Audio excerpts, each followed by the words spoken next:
ನಜರೇತ್ನ ಒಂದು ಸಣ್ಣ ಹಳ್ಳಿಯಲ್ಲಿ ಯುವತಿಯೊಬ್ಬಳು ಶಾಂತವಾದ ಸರಳತೆಯ ಜೀವನವನ್ನು ನಡೆಸುತ್ತಿದ್ದಳು. ಆಕೆಯು ಒಂದು ದೊಡ್ಡ ಧ್ಯೇಯವನ್ನು ಪೂರೈಸಲು ದೇವರಿಂದ ಆರಿಸಲ್ಪಟ್ಟಳು. ಆದರೂ ಆಕೆಯ ಹೃದಯವು ವಿನಮ್ರವಾಗಿ ಒಲಿಯಿತು. ಅದು ಆಕೆಯ ಸಂಪೂರ್ಣ ಜೀವನವನ್ನು ವ್ಯಾಖ್ಯಾನಿಸುವ ನಮ್ರತೆ. ಆಕೆಯೇ ಮೇರಿ, ಯೇಸುವಿನ ತಾಯಿ. ಗಬ್ರಿಯೇಲ್ ದೇವದೂತನು ಮೇರಿಗೆ ಕಾಣಿಸಿಕೊಂಡಾಗ ಆಕೆಯು ದೇವರ ಮಗನನ್ನು ಹೆರುವಳು ಎಂಬ ಸುದ್ದಿಯನ್ನು ತಂದಾಗ ಆಕೆಯ ಪ್ರತಿಕ್ರಿಯೆಯು ಹೆಮ್ಮೆ ಅಥವಾ ಸ್ವಯಂ ಪ್ರಾಮುಖ್ಯತೆಯಿಂದ ತುಂಬಿರಲಿಲ್ಲ. ಬದಲಾಗಿ ಆಕೆಯು ದೇವರ ಚಿತ್ತವನ್ನು ನಮ್ರತೆಯಿಂದ ಒಪ್ಪಿಕೊಂಡಳು. ಇಗೋ, ನಾನು ದೇವರ ದಾಸಿಯಾಗಿದ್ದೇನೆ, ನಿಮ್ಮ ಮಾತಿನಂತೆ ನನಗಾಗಲಿ. ಆಕೆಯ ಸಂಬಂಧಿ ಎಲಿಜಬೆತ್ ಆಕೆಯನ್ನು ಗೌರವದಿಂದ ಸ್ವಾಗತಿಸಿದರೂ ಮೇರಿ ತನಗಾಗಿ ವೈಭವವನ್ನು ಹುಡುಕಲಿಲ್ಲ. ಆಕೆಯು ದೇವರ ಶ್ರೇಷ್ಠತೆಯನ್ನು ಹೊಗಳುವ ಸ್ತುತಿಗೀತೆಯನ್ನು ಹಾಡುತ್ತಾಳೆ.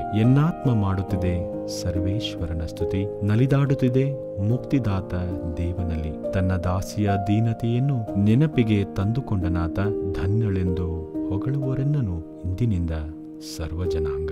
ಮೇರಿಯ ನಮ್ರತೆಯು ಶಿಲುಬೆಯ ಬುಡದಲ್ಲಿ ಹೆಚ್ಚು ಆಳವಾಗಿ ತೋರಿಸಲ್ಪಟ್ಟಿದೆ. ತನ್ನ ಮಗನು ನರಳುವುದನ್ನು ಮತ್ತು ಸಾಯುವುದನ್ನು ಆಕೆ ನೋಡುತ್ತಿದ್ದಳು. ಆಕೆಯು ದೇವರ ಯೋಜನೆಯನ್ನು ಪ್ರಶ್ನಿಸಲಿಲ್ಲ. ಬದಲಿಗೆ ಮೊದಲಿನಿಂದಲೂ ಆಕೆಯನ್ನು ಮಾರ್ಗದರ್ಶಿಸುತ್ತಿದ್ದ ಅದೇ ನಮ್ರತೆಯಿಂದ ಎಲ್ಲವನ್ನೂ ಸ್ವೀಕರಿಸಿದಳು. ಮೇರಿ ಮಾತೆಯ ಜೀವನವು ನಮ್ಮೆಲ್ಲರಿಗೂ ನಮ್ರತೆಯ ಮಾದರಿಯಾಗಿದೆ. ಆಕೆಯಲ್ಲಿ ದೇವರ ಚಿತ್ತಕ್ಕೆ ಸಂಪೂರ್ಣವಾಗಿ ಶರಣಾದ ಹೃದಯದ ಸೌಂದರ್ಯವನ್ನು ನಾವು ನೋಡುತ್ತೇವೆ. ಅದು ಎಂದಿಗೂ ತನ್ನ ಮಹಿಮೆಯನ್ನು ಬಯಸುವುದಿಲ್ಲ, ಆದರೆ ದೇವರ ಮಹಿಮೆಯನ್ನು ಬಯಸುತ್ತದೆ. ಆಕೆಯ ನಮ್ರತೆಯು ನಾವೆಲ್ಲರೂ ಅನುಸರಿಸಬೇಕಾದ ಮಾರ್ಗವಾಗಿದೆ. ನಮ್ರತೆಯ ಮಾದರಿಯಾದ ಮೇರಿಯ ಜೀವನವನ್ನು ನಾವು ಧ್ಯಾನಿಸುವಾಗ ಅದೇ ವಿನಮ್ರ ಮನೋಭಾವದಿಂದ ಬದುಕಲು ಪ್ರಯತ್ನಿಸೋಣ.